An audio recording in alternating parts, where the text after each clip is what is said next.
Olá, me chamo Nathalie Carla Cardoso e vou apresentar meu trabalho intitulado A atividade da fosfodiesterase 5 após a extinção está envolvida na generalização da memória de medo.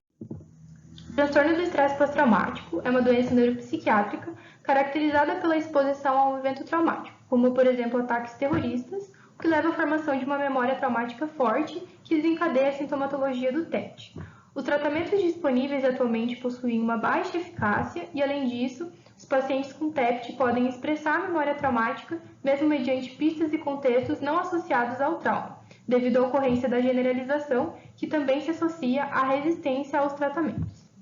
Na tentativa de atenuar a memória traumática, podem ser feitas intervenções em processos que dependem da evocação da memória. Então, após consolidada, uma memória pode retornar a um estado passível de interferências através da evocação dessa memória, que quando ocorre por um curto período de tempo leva ao processo de reconsolidação, que atualiza o traço de memória original, e quando a evocação ocorre por um longo período de tempo, tem-se o processo de extinção, que forma a memória de extinção, a qual compete e inibe a memória de medo original. A via de sinalização do GMP cíclico ou fármacos que sejam inibidores da fosfodiesterase 5 têm sido relatados como importantes para os processos de formação e manutenção de memórias. Entretanto, não foram estudados ainda relacionados à memória de medo contextual. Aqui podemos observar a via de sinalização do GMP cíclico no neurônio pré-sináptico, levando, por exemplo, à liberação de neurotransmissores como glutamato, e também no neurônio pós-sináptico, levando à síntese de proteínas relacionadas à plasticidade. A enzima fosfodiesterase 5 é responsável por hidrolisar o GMP cíclico, limitando essa via de sinalização. Por consequência, fármacos que sejam inibidores da fosfodiesterase 5 permitem que essa via esteja disponível por mais tempo, favorecendo os processos de plasticidade sináptica.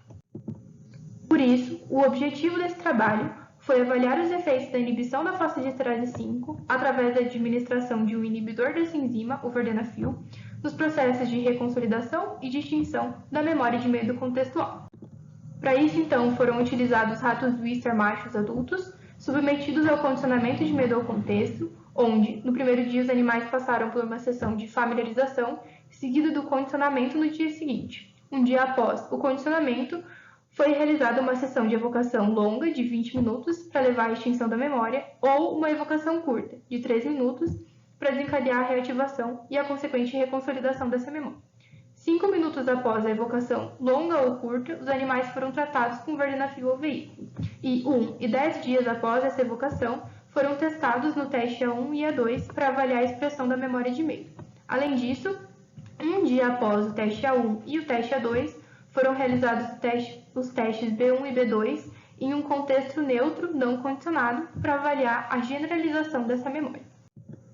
No primeiro resultado, onde os animais foram tratados com vardenafil ou veículo 5 minutos após a sessão de extinção, observamos que todos os grupos tiveram uma redução significativa da porcentagem do tempo de congelamento na fase final da extinção em relação à fase inicial da extinção, mostrando uma sessão de extinção eficaz. Nos testes A1 e A2, não houveram diferenças significativas dos grupos tratados com vardenafil em relação ao grupo veículo. Entretanto, no teste B2, em que os animais foram expostos a um contexto neutro não condicionado, houve um aumento significativo da porcentagem de tempo de congelamento dos animais que receberam vardenafil 1 mg por quilograma em relação ao grupo veículo, sugerindo que a inibição da fosfodiesterase 5 5 minutos após a extinção levou a um aumento da generalização ao longo prazo. No experimento em que os animais receberam vardenafil ou veículo 5 minutos após a reativação da memória, nenhuma diferença significativa foi observada nem nos testes A1 e A2 e nem nos testes B1 e B2, sugerindo que a inibição da fosfodiesterase 5 não alterou a expressão da memória de medo e nem a sua generalização. Com isso, concluímos que a administração de vardenafil não induziu mudanças nos processos de extinção e de reconsolidação, mas que em sua dose maior, o vardenafil, administrado após a extinção, levou a um aumento do congelamento no teste B2, sugerindo um aumento na generalização da memória de medo a longo prazo.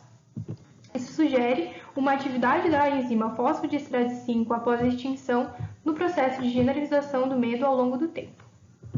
É isso, muito obrigada pela atenção de todos.